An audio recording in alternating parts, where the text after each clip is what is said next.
Alô pessoal, nesse outro vídeo que eu gravei com o título de Educação Emburrecedora, eu dou um exemplo de algo que aconteceu comigo no tempo que eu estava no ginásio e que pode ser generalizado. Eu contei aquele episódio da geometria, onde a primeira aula já não fazia sentido e eu teria que aceitar aquele nonsense como premissa para poder continuar fazendo os exercícios de geometria. Mas este é apenas um caso. E o que eu observo é que o mesmo princípio pedagógico vale para todas as disciplinas. A ideia geral do ensino é passar ao aluno um certo grupo de certezas que ele nunca mais virá a questionar. E eu não vejo a menor utilidade disso, porque quase tudo em ciência pode ser colocado em dúvida, praticamente tudo. Por exemplo, se você aprendeu lá a teoria da relatividade, depois você pega os estudos do Eugene Ives, que é um grande físico americano, onde ele argumenta em favor da mecânica clássica do Newton e diz que o Einstein está completamente errado. Ele aceita lá as premissas, vamos dizer, universais da mecânica do Newton, os quais o Einstein havia limitado a um setor pequeno da realidade, dizendo que em volta vigoravam outros princípios. Eu digo, é claro que isso é um negócio interessante, isso é maravilhoso, você está vendo ali um confronto entre dois cérebros privilegiados, tá certo? E isso pode estimular a sua inteligência para o resto da sua vida. Para que evitar o problema? E por que passar, vamos dizer, os princípios científicos como se fossem dogmas religiosos que tem que vigorar uma vez para sempre e que quem quer que os conteste é um imbecil, um animal, não é isso? Então, o que o ensino das ciências em geral está fazendo com as crianças é criar apego, tá certo, a certas verdades que, em grande parte dos casos, podem ser duvidosas. E qual é o problema de você ter um monte de dúvidas científicas na cabeça? Isso não pode fazer mal nenhum, ao contrário, né? Estimula, vamos dizer, mesmo teorias que estão completamente erradas, elas valem a pena ser estudadas porque elas fazem parte da história da ciência e a sua superação deu muito trabalho. É isso? Então, se você pega, por exemplo, pega o termo flogístico, você vai lá, flogística é um negócio que durante séculos o pessoal acreditava que existia, depois pararam de existir. Existe ou não existe? Eu digo, eu não sei. Isso ainda pode entrar em discussão de novo e de novo e de novo. Quer dizer, o princípio da dúvida científica é o próprio coração da investigação científica. Trocar este senso, essa capacidade de perceber as dúvidas, por um apego a certezas duvidosas, só pode fazer mal. Então, no caso, o professor meu de geometria queria que eu acreditasse que os pontos não medem nada, mas somando vários pontos você obtém uma reta. Eu vinha resolver este problema com 38 anos de idade, onde eu percebi que aqueles dados que o professor dizia que eram intuitivos, nada tinham de intuitivos. Eu digo, um ponto não pode ser intuído, ninguém jamais viu um ponto. Agora, tem uma coisa que todos nós vemos, que é o espaço. Então eu falei, a noção intuitiva primária não é o ponto, é o espaço. E você obtém as figuras geométricas por abstração, quer dizer, mentalmente você separa coisas que não estão separadas. Por exemplo, alguém já viu uma reta?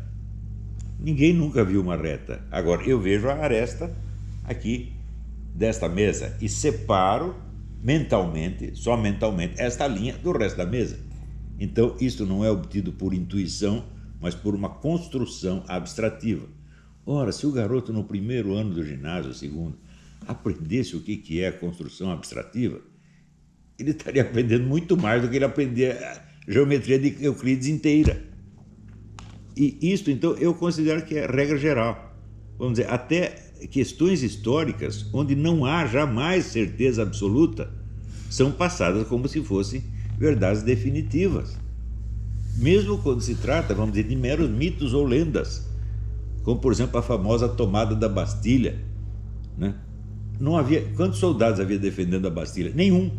Os caras simplesmente entraram. Quantos presos políticos tinha na Bastilha? Nenhum.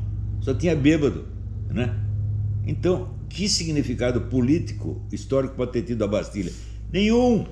Isso foi um mito criado depois por algum historiador idiota, tá certo? E muitas outras coisas desse tipo, né? A ideia de que, por exemplo, chega 1789, a burguesia tomou o poder. Então você vai lá, vamos ver a lista dos caras que tomaram o poder. Quantos burgueses tem no meio? Um. Tinha um capitalista ali no meio. O resto era tudo jornalista, escritor, padre, soldado. Então a burguesia não tomou poder nenhum, os caras tomaram o poder e mais tarde, tá certo? Isso pode ter beneficiado a classe burguesa, mas uma classe social não toma o poder, gente. Isso é uma coisa, uma frase inteiramente absurda, né? E muitas outras coisas desse tipo, né? Então, bom, nem vou falar de mitos como aquele das famosas máquinas de tortura da Inquisição, que nunca existiu nenhuma. Não tem nenhuma. Tem um monte de máquina construída mais tarde para criar um mito, tá certo? Hoje isso é conhecido, porque os historiadores, a partir do ano 50, finalmente tiveram acesso, quer dizer, às atas de processos da Inquisição e começaram a ler e viram que não era nada daquilo que a mitologia espalhava. Mas até essa pesquisa científica entrar no ensino, vai passar 100, 200, 300 anos. Quer dizer, provavelmente essa pataquada vai continuar sendo repetida indefinidamente, né? E, no fim, a simples ideia da dúvida científica é condenada como se fosse uma doença mental. Quantas vezes eu não vi... Por exemplo, aparece esse pessoal da Terra plana. Eu nunca estudei o negócio da Terra plana, não tenho a menor ideia de qual seja a teoria, tá certo? Mas se o sujeito teve a ideia e ele apresenta lá 100 ou 200 argumentos em favor da teoria dele, ele merece atenção.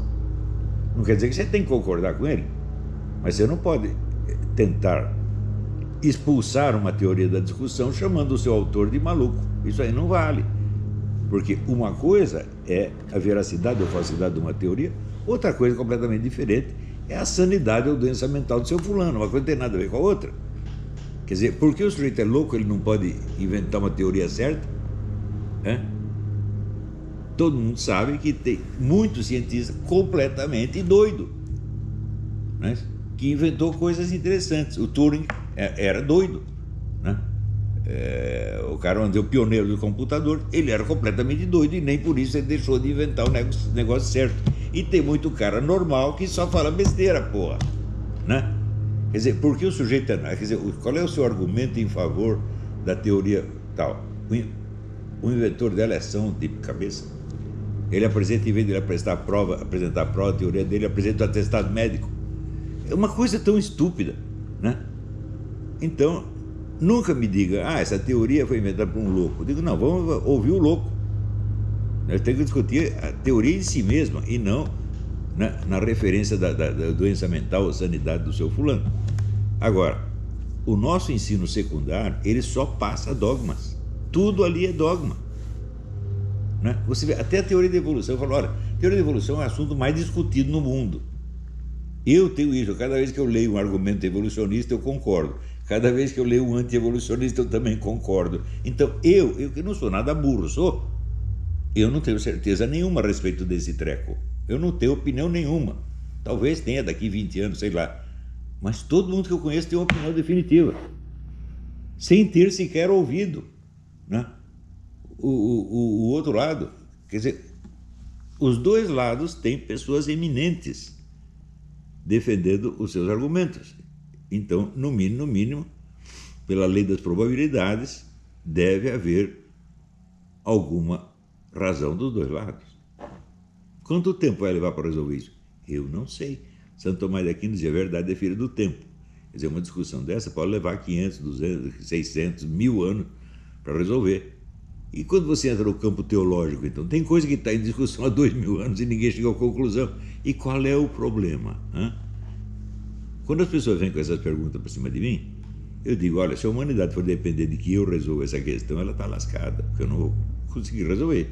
E vocês também não. Então essa que é a verdade. Tchau, tchau. Eu acho até o Rodrigo Cocô concorda comigo.